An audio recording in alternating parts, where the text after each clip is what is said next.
Today we're going to do a comparison between two different P basses. We have a modern P bass and we also have the classic standard P bass, which these are both are my P basses, two different manufacturers. Let's bring one up now. Ready? So this is my Fender. This is a Mexican P bass. It's been modified a little bit. Obviously, some new pickups in there, new control cavity.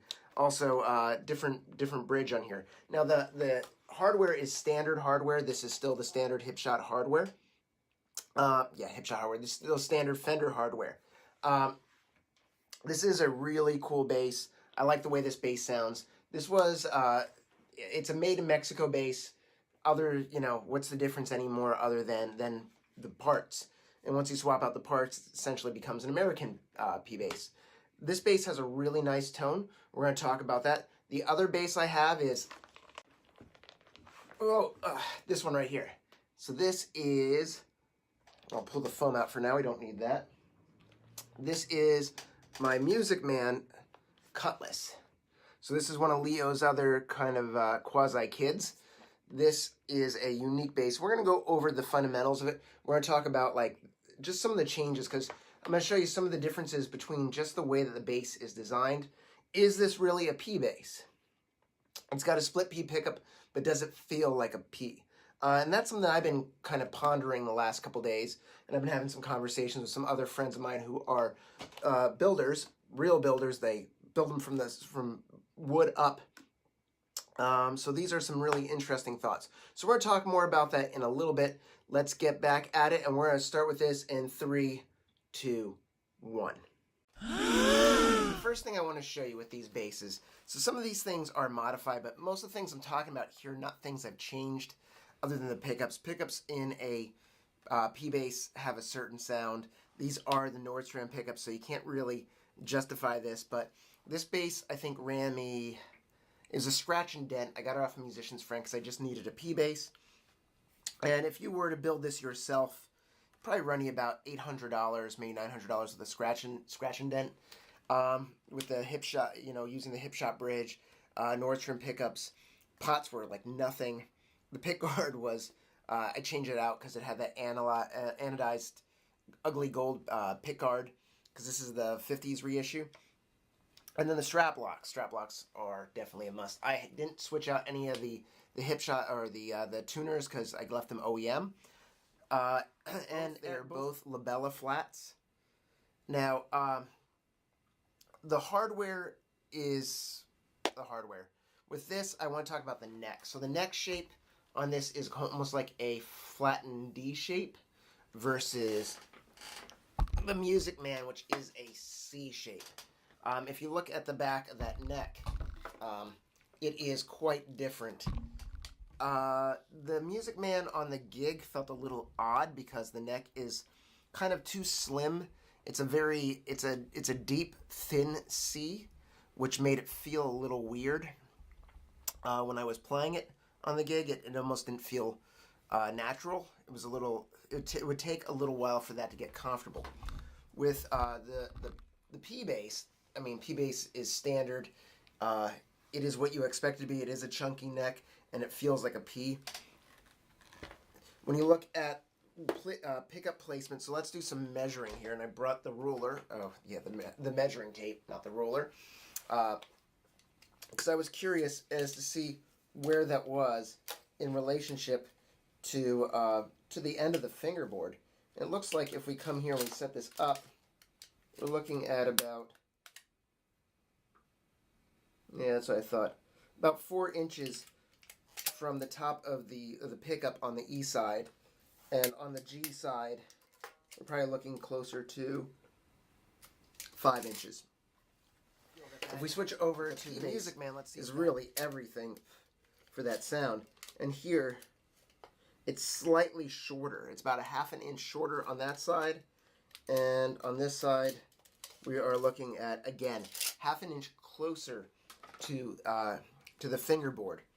Now, you'll also notice that there is a difference between the number of frets, right? So that does change the overall sound of a P bass too, because of the length of the fingerboard. Some people might argue that with me, but I feel a little bit different about that. Like, there is definitely a difference when you start adding mass to the extended part of the fingerboard. This bass is definitely it looks great. It's a little bit lighter than the P bass, the Fender. The composite woods are exactly the same. They're maple and alder bodies. The thickness though, if we put these side by side here, you'll see that the Music Man is a little thinner and a little wider than the P bass. So why don't we demo some of the sounds? And I think that's what we're going to do first. Is I'm going to play just some real basic stuff. And a Phil Jones C8 cabinet. This is the light one. Love the way that cabinet sounds with this head. Okay. Tone is all the way up. And let's play just a G major scale so you can hear it.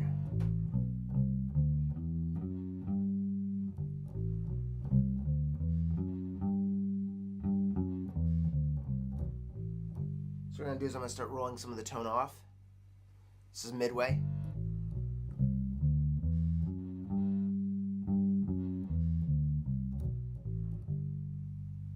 All the way off.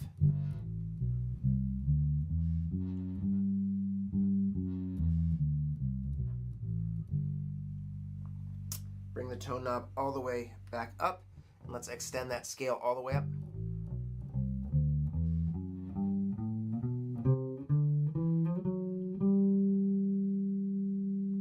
So we can hear that. One more time, up.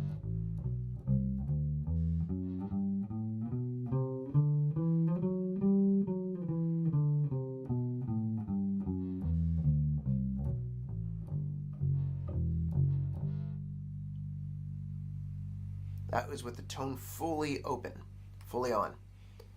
Bring that tone back, come back down again.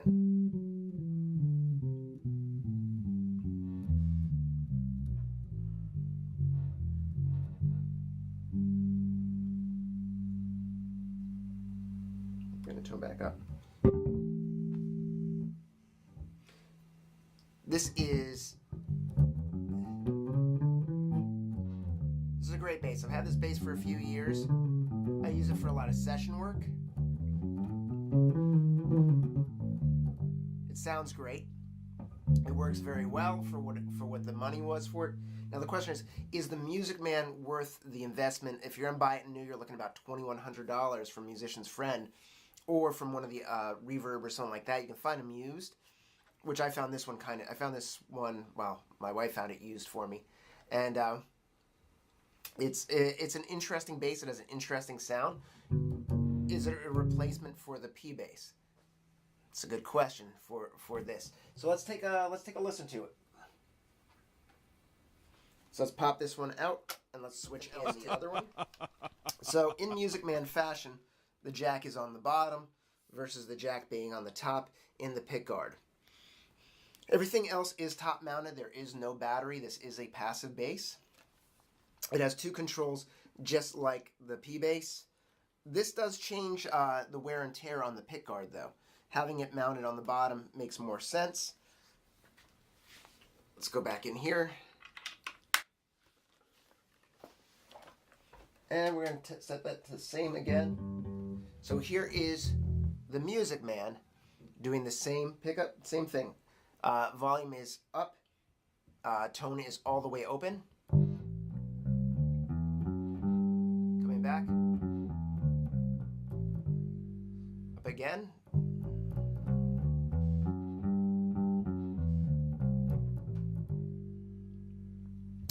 Two octaves.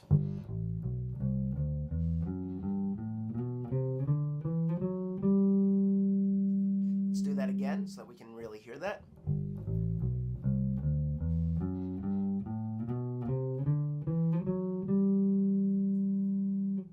I like the sustain on this bass a little bit better. It's interesting because the other one has the ass kicker bridge on it, which is Hipshot's version of the Leo Kwan bridge. I still think the sustain on this is a little better. So let's come back down.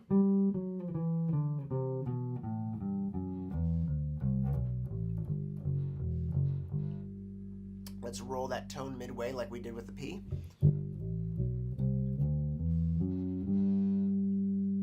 One more time up at mid selection there.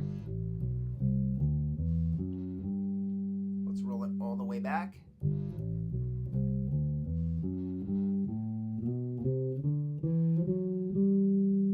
Let's do that 2 octaves again.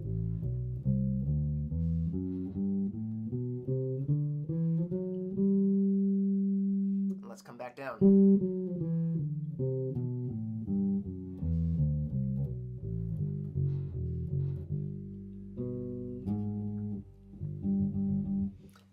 This bass it's a nice bass. I'm not going to lie to you, I like it.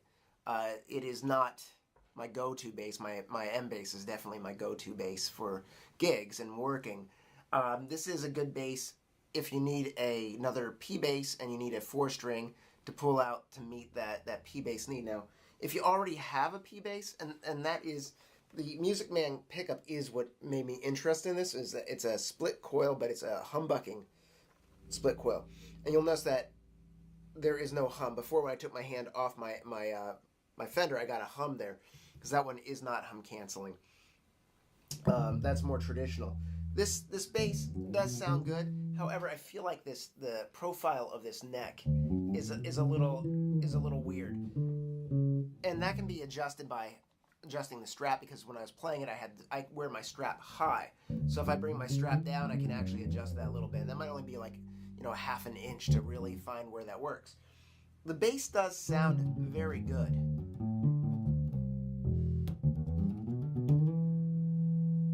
I do like the bass.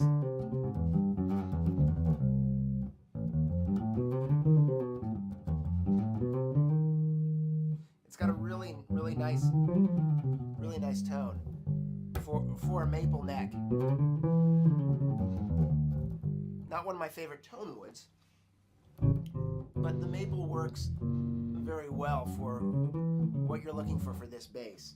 I would say if you're a Music Man aficionado, this would definitely be something that you'd want in your stock.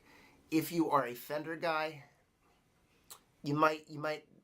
it's something different, absolutely. But if you are used to that Fender profile neck, you might be a little disappointed with the shape of this neck, because it's going to feel way different from your P-bass neck. This almost reminds me of, the cut on it kind of reminds me of an Elric I had years ago. And I really liked that one, but that was almost a jazz bass style neck. And I feel like this is somewhere between a jazz bass, the profile of a jazz, but the depth of a P bass. It is a good bass. Is it worth the $2,100? I would say no. I would not spend $2,100 on this. I would say for an American instrument that's a production line instrument like the Fenders, I would put it in the same ballpark as like $1,300 to $1,500 would be where I would put this, simply because it doesn't have an active preamp. But I don't like active preamps to begin with, so that would not be something that I would side towards. Do I think is it on par with a Sadowski? So if you're shopping between a Sadowski and this one, I would go with this one over the Sadowski. I do like the Sadowski basses. They are good basses, but the price point prices them out for this. So I would say the Fender is definitely on par, and the American is priced right for a production line instrument. If you want a fully custom-made instrument, you're looking at like Federa or M basses or Pete Schold. Those guys are all making those instruments hand making those instruments from ground up. Now, if you're looking for that Sadowski, Valenti, he is a great builder, assembler of basses. Check him out.